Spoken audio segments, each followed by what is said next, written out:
Are we live? We're live. Hello, everyone. Hold on. We are not live. We're live. No, we're not. We're live. It's not on chats. We're live. If you can see us, tell us that you see us. Okay, here we go. Yeah, it's live. Hi, everyone. Hey, everybody. Welcome to Wednesday night OWCP Chats with Chris and Gini. Oh, we got really long-faced there. All right, we're going to give you guys a few minutes to hop on. Hop on. Don't forget to share. This is a good topic. Whoops, let me just turn my volume down. All right, you see us? Okay, great, Kevin. Okay, good. All right, we're going to wait for a couple more people to hop. Now it popped up there. We're going to wait for a couple more people to hop on, and then we're going to get into what our topic is and what's been going on and all this crazy stuff. It has not been good for us since Sunday. Let's just put it that way. So that's We here are the two airports. You guys know we fly for a living. Like literally we fly for a living. Dallas and Charlotte. We hate you. The airports. We don't hate you. We do. No, I'm talking about the airlines that fly out of those two airports. We don't hate the people. We just hate the airline and the airport because we got into Charlotte from our awesome trip. And this is what was the sad part. We had an awesome trip in Indiana with our coaches and all of our BDC family. And we'll get more into that. But our flight got delayed even before we got on our flight. That was one thing. We had to cancel that trip and then get another ticket to go into Charlotte to come home because nobody seems to be flying direct anymore. And got to Charlotte. When we got off of our plane, we had like half an hour to board our plane. And as we were boarding our plane, pilot comes out and says they've been flying for 16 hours. And we understood it. Due to the FAA regulations, they cannot fly past 16 hours. I don't want to fly with a pilot or anybody that's been flying for 16 hours. And then from there, it just spiraled. And then all of a sudden our trip got canceled, and there was about maybe 1,000 people in line at all different airlines trying to get on the next flight. So come to find out, Sunday morning my Facebook was hacked, so that's why you guys don't see me on here. My Facebook was hacked. They completely took my email, they took my phone number, and they took my passwords. And yeah, it's really difficult right now because I live off of my phone for work, which is kind of scary to say, but that's how we operate. That's how most of the world operates now, working off their phone. But we didn't want to miss tonight's live because this is a very important topic. And let me see what everybody's saying. And then I did a post from Chris's phone, like, you know, Jeannie's Facebook got hacked, and then we had more hackers on there. People were giving us false information and false people. Yeah, so like if you've ever heard the phrase or the saying, the hits just keep on coming, that's been us. So after all that, you know, she was hacked, and not just hacked, but stolen.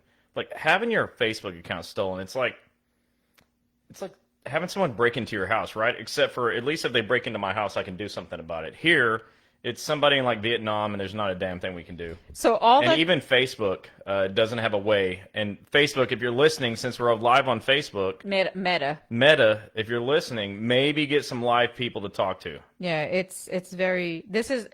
I know I could go back, like everybody's saying, you can go back and make a Facebook. I'm not going to say it because I'm going to get emotional. Anyway, so we may have to make a new Facebook for Gini. And everyone just should be prepared for a blitz of refollow Gini. That'll probably be our hashtag refollow Gini. Because, yeah, look, we've spent all these years building this thing up so that we can help you. And our Facebook pages and all of our social media are primarily used for work. For you, right? For you. If we weren't doing this, it would be less important, but it's critically important. Just for those of you that are new, in 2016, Gini said, "So how do you get the message across to people?" I said, "Well, I go to local union meetings, but that's tough because I'm only invited to local places where people know about me, and that was limited to like maybe a half a dozen places, a handful, you know. And she said, well, why don't we do this Facebook Live thing? You can talk to masses of people, thousands at a time, and that'll get the word out there that we're doing it. And then more larger groups like state associations and regional and so forth, they'll start inviting you. You can do big trainings there. And so we did. And so as a result, since 2016, we've been able to reach hundreds of thousands of people. But as you know, new people come, and some people retire or quit or whatever, and so now we're not able to help new people or the same old people if we don't have social media. Yeah, it's crazy how you get so dependent on social media. But for us, how else are we going to reach all of you? I mean, social media is the way to go. Yeah. In the olden days, you had party lines, and so I guess we'd all have to get on a party line. We may be able to try this as a Zoom, but somehow we've got to be able to get the message out by social media with a Zoom code, right, or a Zoom link. So we have options, but right now we're just kind of stuck in, man, are we going to be able to recover this thing, or are we going to have to start over? And starting over means she's going to lose a lot of memories, and that's why she's sad right now, as you can see. And so I know a lot of you are messaging me because I'm seeing it on my email, and some of them are personal. I got a few from some presidents, and I cannot see. If you're on here and you are requesting us to come do any training, please just call the 877 number and leave me a message. Or yeah, she gets all the calls to the 877 or just email number. me. At least I have my email. So, and if you're on here, please share. I have no Oops, what happened? Nothing. Keep going. I have no way of seeing your messages, and because I am the admin on Wednesday night chats, we're having some difficulties getting Jennifer and Emmy, our case managers, on too. It doesn't seem like it's working.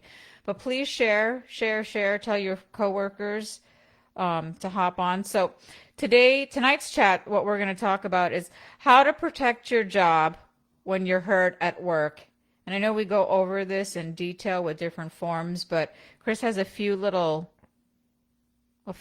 tricks up his sleeve. And we also have another announcement about something. So they're not tricks. They're legit strategies that you've got to take to protect your job.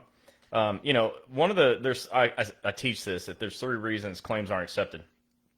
And some of these reasons lead to claims not even being attempted. And so as a result, if you can't get a claim attempted, you're never getting it accepted, meaning you're never going to get benefits. But when you don't have an accepted claim and you don't get better, your supervisors have the opportunity to harass you and do things up to firing you. So it's a serious subject, and I'd like to solve the problem. So I'm going to be giving you 15 things you can do to protect your job. I love lists of 5, 10, 15, or 20. If it was 24, I'd make it 25. If I couldn't make it 25, I'd back it down to 20 because I'm weird. But this is 15. I've also got some bonus stuff at the end. And it happens to be 1, 2, 3, 4, 5. So, yeah, those could have been 5 bonus things, and it could have been 20 ways to protect your job. But that's not how I roll today. So I'm going to talk to you about these 15 ways to protect your job after you're hurt at work. Very good strategies. If you do them all, your supervisor is going to really struggle with giving you a hard time. Yeah, so if you guys can, just click that share button, share it to some of these Facebook group pages, because she can't do it. I can't do it, and Chris does not have access to the certain Facebook pages because I'm the only one allowed on these Facebook pages. So we're going to have to make some admin switches temporarily. Yeah. So here's the surprise. Normally, we'll have like, we'll do housekeeping right now. Yeah, normally she tells me housekeeping. All right, so as many of you know, I finished the 4th book. It's called 25 Things You Can Do to Win in OWCP. I've been talking about a 4th book for a long time. Let's get some hearts up here. And so as of late, I've been teaching when I do our live conventions, when we go to state union conventions. I've been teaching, among other things, the 25 things you can do to win in OWCP. And I realized how critically important that is if you're somebody in like Iowa or North Dakota or Montana, or Idaho, or, some of these states that don't have a single doctor who's willing to help you, or if you're in like Northern California or the northwestern part of the country where we have, I think, one office, in the Seattle area. So I started thinking, all these places that are just, they're lacking doctors that know what they're doing. How does a person go about getting their claim accepted? Because, I started feeling bad. I'm teaching this stuff. I'm like, you got to go to eComp and fill out a CA1 and get your supervisor's correct email address because they got to fill some stuff out. And, let's say you do everything perfect, but then you still can't find a doctor. How the heck do you get your claim approved when I also am the one that says, the vast majority of denied claims are the doctor's fault? So, all right, Chris, what do I do? What the hell? Like, you told me all these things I have to do, but there's no doctors, and 90 whatever percent of denied claims are the doctor's fault. How do I get a claim approved? And that's where the 25 things was born. It was like, okay, look, you've all heard me say, I have these things I call Chrisisms. One of the Chrisisms is if you're stuck at a red light, what are you going to do? It never turns green. What do you do? Got to run it. You're going to sit there forever? I mean, you're going to have to use the bathroom. You're going to get hungry, right? You're going to have to run the light. And so for many of you, you're stuck at a red light. And the red light is, I don't have any doctors that know what they're doing. So the way we overcome that is you tell them what to do. You take the bull by the horns, as we say in Texas, and you tell them, all right, doc, I know you don't know what you're doing, but I do. So let's work together on this. Okay, we are frozen. Are we frozen? Somebody say yes or no. Okay, now we're back. I don't know what's going on. I'm sure we're fine. Let's just keep going. Okay, so here's the deal. I made this book. Everyone see that? That is book 4. Now, don't get too excited that I'm holding a paperback copy in my hand. Many of you are going to say, hey, I want one, and I want you to have one. But I don't have very many of these. I got a box of them to find out, what's this like. And we're taking a lot of them to Dallas to the National Bureau of Prisons Convention. And I intend to have these available for you as well. So I think I'm going to have a limited number of them available online. But in the meantime, what I really want everyone to do is have this as a PDF download. I always say you need to save Breaking OWCP to your phone and put Breaking OWCP in your pocket. This book is a 5x7. In comparison to the other books, it's not. It's 4x6. They